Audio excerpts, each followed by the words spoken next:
मध्य प्रदेश में ऐसे कई मंदिर हैं जो धार्मिक नजरिए से देश और विदेश तक बहुत प्रसिद्ध हैं या हो सकते हैं। ऐसे मंदिरों का चयन कर उनके विकास कार्य और प्रोजेक्ट को धार्मिक पर्यटन सर्किट से जोड़कर ब्रांडिंग की योजना है। इसके लिए चुनावी साल में मास्टर प्लान लाया जा रहा है। रिपोर्ट देखिए।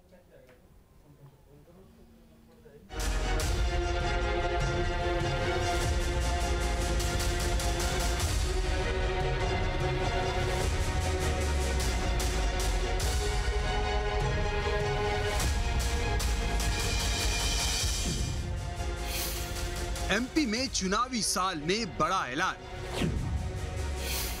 धार्मिक शहरों के विकास का मास्टर प्लान। जी हां, चुनावी साल में मध्य प्रदेश सरकार ने धार्मिक शहरों के विकास को लेकर बड़ा फैसला लिया है।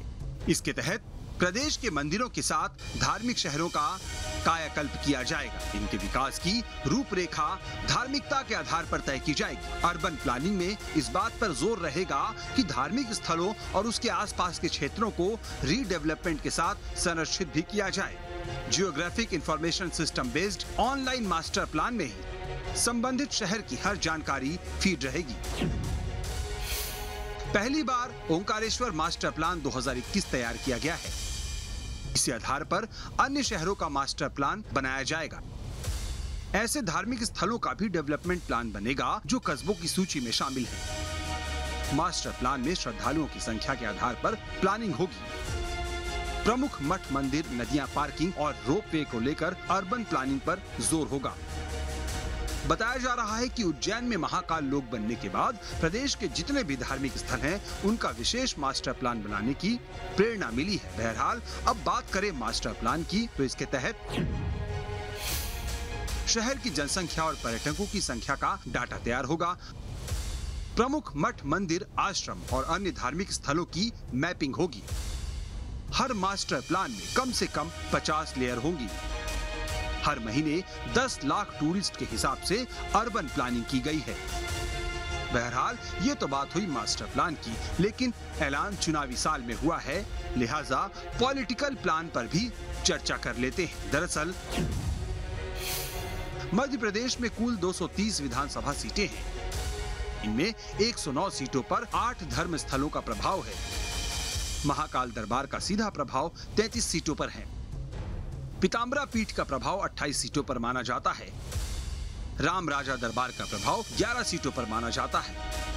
मेहर कामतानाथ राम वन गमन पथ के प्रभाव में 28 सीटें आती हैं। सलकनपुर मंदिर का प्रभाव भी 9 विधानसभा सीटों पर माना जाता है।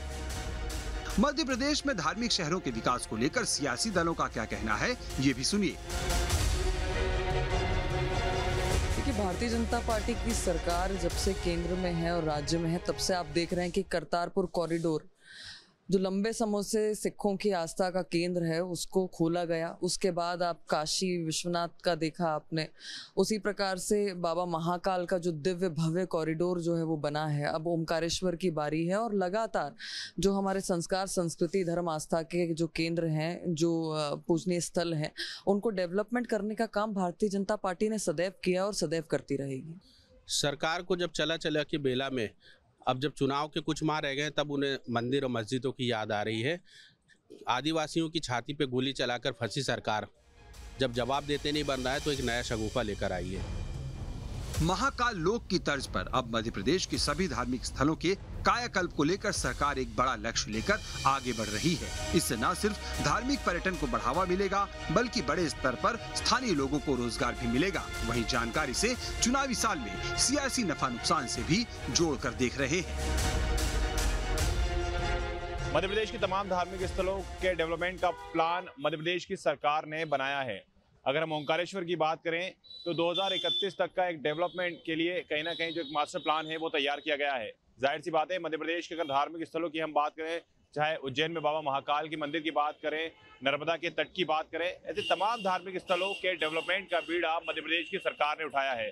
जाहिर सी बात है, मध्य प्रदेश में 2023 के अंत में विधानसभा के चुनाव होना है और 2024 में केंद्र के चुनाव होना है। तो ऐसे में जो हिंदुत्व का कार्ड है वो कहीं ना कहीं मध्य प्रदेश की सरकार खेलती हुई नजर आ रही है और यही वजह है कि मध्य प्रदेश के उन तमाम धार्मिक स्थलों के अब डेवलपमेंट की तैयारियों में सरकार लग गई है। वीडियो जर्नलिस्ट अभय के साथ जितेंद्र शर्मा, न्यूज़ स्टेट भोपाल। अब इसमें एक खबर तो ये है कि पहली बार ओंकारेश्वर मास्टर प्लान 2031 तैयार किया गया और इसी आधार पर अन्य शहरों का मास्टर प्लान बनाया जाएगा। ऐसे धार्मिक स्थलों का भी डेवलपमेंट प्लान बनेगा जो कस्बों की सूची में शामिल है। मास्टर प्लान में श्रद्धालुओं की संख्या के आधार पर प्लानिंग होगी और प्रमुख मठ, मंदिर, नदियां, पार्किंग और रोपवे को लेकर अर्बन प्लानिंग पर जोर होगा। आपको बताएं कि मध्य प्रदेश में कुल 230 विधानसभा सीटें हैं। इनमें 109 सीटों पर 8 धर्म स्थलों का प्रभाव भी है।